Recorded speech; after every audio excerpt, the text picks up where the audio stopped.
오늘은 창업을 하고 싶은데 내가 뭐를 해야 될지 모르겠으신 분들을 위해서 2026년도 창업 트렌드 4가지에 대해서 말씀을 드려보려고 합니다. 혹시 창업은 하고 싶은데 내가 뭘 해야 될지 모르겠다라고 생각이 들었던 분들 계신가요?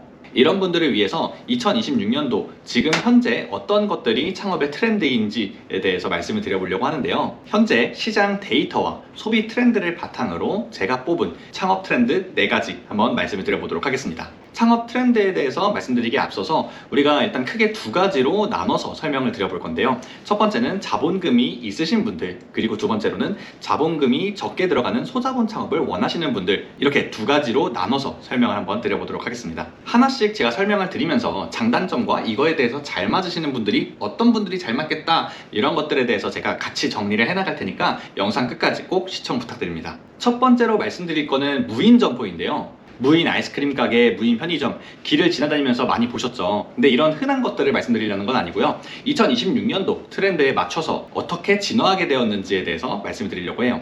기존의 무인 점포라고 하면은 특정 상품을 판매하는 방식이었다라고 하면은 지금 같은 경우에는 공간을 대여하고 빌려주는 형태로 진화를 많이 했는데요. 예를 들면은 무인 헬스장, 1인 PT 부스, 반려동물 전용 무인 용품점, 예약제로 운영되는 스튜디오 같은 형식으로 진화가 많이 되었습니다. 이 모델들에 대한 장점, 그리고 이 무인 점포에 대한 장점은 당연히 인건비에 대한 부담을 줄여줄 수 있다는 건데요.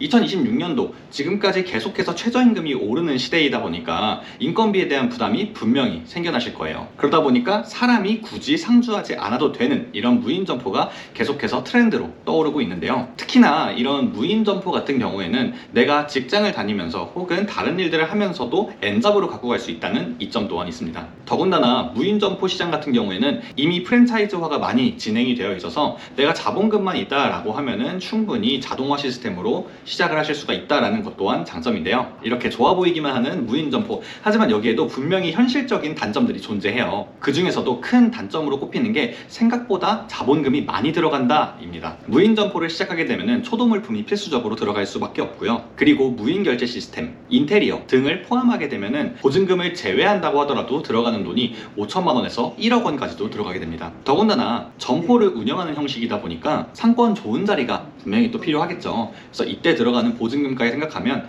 내가 처음으로 들어가는 비용이 1억 원 이상이 들어갈 수 있다라는 단점이 있습니다. 그리고 한 가지 반드시 알아주셔야 되는 게 이 무인이라고 해서 관리가 아예 필요하지 않은 것은 아닙니다. 청결 관리, 기기 고장 관리, 고객 CS 등 생각보다 손이 많이 들어가게 되는데요. 이 무인 점포도 내가 경쟁력을 갖추려고 하면은 사장님들의 손이 반드시 많이 필요하다라는 것을 꼭 염두에 두셔야 될 것 같아요.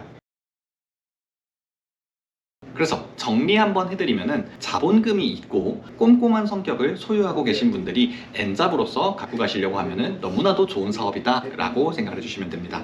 그리고 두 번째 트렌드에 대해서 말씀을 드리면은 두 번째로는 외식업, 그 중에서도 저가 음식점인데요. 고물가 시대에 사람들이 메뉴판에 있는 가격을 보는 게 어찌 보면 당연한 공식인데요. 그래서 요즘에는 1,900원짜리 생맥주 혹은 900원짜리 꼬치 이런 것처럼 저가 덮밥, 저가 국수집, 무한리필 고깃집, 이러한 저가 상품들이 여러분들의 골목 상권을 주름잡고 있습니다. 이 저가 음식점의 가장 큰 핵심 요인은 심리적인 만족감인데요. 내가 적은 비용을 지출했다고 생각을 했는데 그거에 대한 만족감이 높다라고 입소문이 퍼지게 된다고 하면은 모객 속도도 굉장히 빠르고 매출 역시도 금방금방 눈에 띄게 오르는 편입니다. 그런데 이 저가 음식점의 단점이라고 하면은 당연히 마진율에 대한 부분일 수밖에 없는데요. 저가 음식점의 모델과 강점은 박리담에 있기 때문입니다. 그러다 보니까 당연히 사람을 많이 써야 되고 인건비에 대한 부담이 생겨날 수밖에 없고요. 인건비는 계속해서 오르고 있지만 사람을 더 많이 써야 하는 구조가 바로 이 저가 음식점에 대한 단점으로 꼽을 수가 있는데요. 그러다 보니까 내가 실제로는 굉장히 많이 바쁘고 겉으로는 굉장히 잘 돼 보인다고 하더라도 오래 가지 못하고 폐업을 해버리는 것들이 바로 이러한 이유들 때문입니다. 그렇게 이 저가 음식점들 같은 경우에는 사장님들이 직접 활동을 하시는 게 훨씬 더 승산이 있다라고 저희는 생각을 하고 있고요. 어떤 분들이 좀 잘 맞을까 싶으시면은 초기 투자금이 여유가 있고 이 현장 운영에 대해서 자신감이 있으신 분들이 시작을 하셨을 때 굉장히 좋은 시너지를 낼 수 있다라고 생각을 하고 있습니다. 그리고 세 번째 트렌드는 AI 자동화 대행 서비스인데요. 요즘 AI라는 단어 자체를 처음 들어보시는 분들이 안 계실 정도로 굉장히 빠르게 시대가 변화해 나가고 있는데요. 우리가 AI에 대해서 많이 들어봤고 간단하게 사용을 했었을 때 너무나도 편리하다라고들 얘기를 하긴 합니다. 하지만 막상 이거를 내 사업과 접목해 보려고 했을 때 혹은 혹은 내 실생활에 적용을 해보려고 했었을 때 많은 분들이 어려워하는 경우들이 있는데요. 챗GPT나 제미나이 이런 것들을 사용해 보신 분들은 특히나 더 공감을 많이 하실 게 좋은 건 알겠는데 너무 사용하기 어려워. 바로 그 어려워하는 지점이 우리에게는 기회가 될 수 있는데요. 내가 AI를 어느 정도 잘 다룰 수 있다라고만 하면은 학원 상담 전화 자동화, 식당 예약 챗봇 세팅, SNS 컨텐츠 자동 생성 및 업로드 이런 것들이 우리에겐 기회가 될 수 있습니다. 당연히 이 AI 자동화 대행 서비스에 대한 장점으로는 비용이 많이 들어가지 않는다라는 장점이 있고요.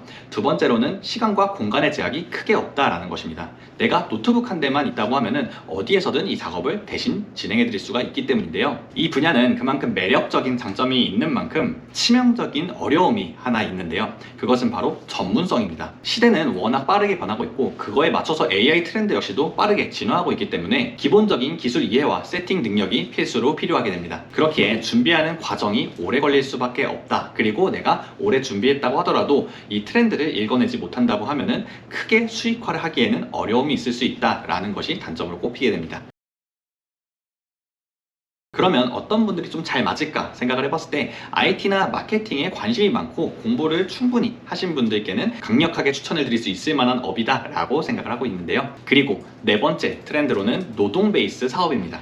AI가 아무리 발전했다고 하더라도 집의 인테리어를 대신해 줄 수 있는 건 아니고요. 마찬가지로 에어컨에 생긴 곰팡이를 닦아줄 수는 없습니다. 그렇기에 인테리어 필름 시공, 에어컨 세탁기 분해 청소, 특수 청소, 설치업, 수리업 이러한 분야들은 기술과 노동이 결합된 사업입니다. 더군다나 이런 노동이 베이스인 사업들 같은 경우에는 어느 정도 진입장벽이 존재하기 때문에 단가가 높고 비교적 경쟁이 덜 치열합니다. 더군다나 가장 큰 장점으로는 유행을 크게 타지 않는다라는 건데요. 기술만 제대로 익혀둔다고 하면은 정년 없이 경기가 나빠도 꾸준하게 내가 이 업을 이어나갈 수가 있다라는 게 가장 큰 장점입니다. 그러나 당연히 노동 베이스 사업이다 보니까 단점으로는 이 체력적인 부분을 손에 꼽을 수밖에 없는데요. 우리가 어떻게 보면은 더울 때 더운 데서 일하고 추울 때 추운 데서 일하게 된다. 그리고 내 체력이 들어간다라는 게 단점일 수밖에 없습니다. 그렇지만 화려하지 않아도 가장 현실적이고 안정적이게 수익 구조를 갖고 있는 창업 아이템이다 라고 생각을 해주시면 좋을 것 같습니다. 이 노동 베이스 사업 같은 경우에는 어떤 분들에게 좀 추천을 드리냐면 몸을 쓰는 거에 거부감이 없고 기술을 배우는 거에 두려움이 없으신 분들이 창업하시기에 굉장히 좋은 아이템이다 라고 생각을 하고 있습니다. 자, 오늘은 2026년도 창업 트렌드에 대해서 이렇게 4가지 설명을 한번 드려봤는데요. 어떤 분께는 무인 점포가 잘 맞으실 수도 있고요.